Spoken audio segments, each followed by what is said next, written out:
Others were marching to make a difference.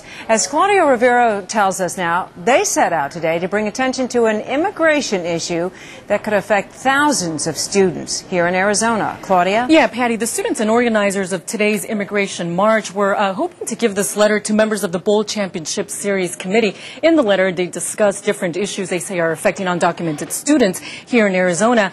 And even though they didn't get the opportunity to personally deliver the letter to members of the committee, these folks, hundreds of them, still made their voices heard.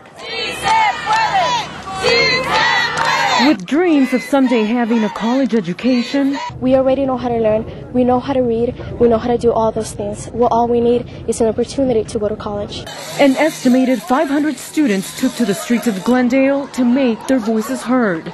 We know that Arizona is having national attention, Glendale's having national attention right now, and that's what we want because this is a big issue and we want the whole United States to know what's going on. What these students want is to call attention to two issues which they say will have a huge impact on the future of their education. One is Arizona's recently approved Proposition 300, which requires undocumented students to pay out-of-state tuition at colleges and universities.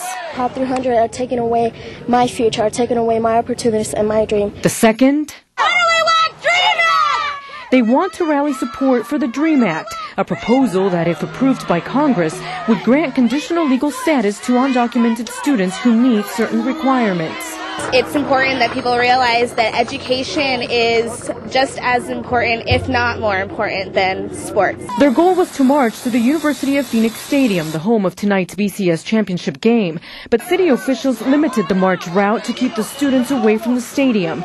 That didn't stop them from getting their message across.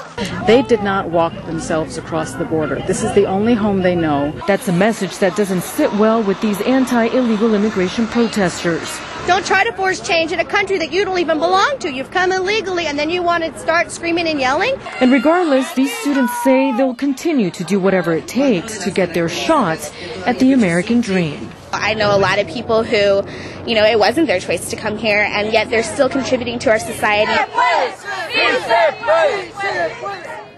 And Patty, some of the organizers of today's march, the rally was put together by Somos America, or We Are America. Some of the organizers were cited for trying to walk towards the stadium, but overall, Phoenix police who were out there, as well as Glendale police, say it was a very peaceful demonstration. And right now, we have no way of knowing how many students this affects, since right now the university doesn't check for the legal status of its applicants, right? Patty, that it's an estimated it could affect some 65,000 students. We don't know. Now, universities and colleges do have a process in which they do ask for proof of citizenship or legal status, but they have no way of proving checking if it's legitimate. Right. Exactly. All right. Thanks very much for that, Claudia.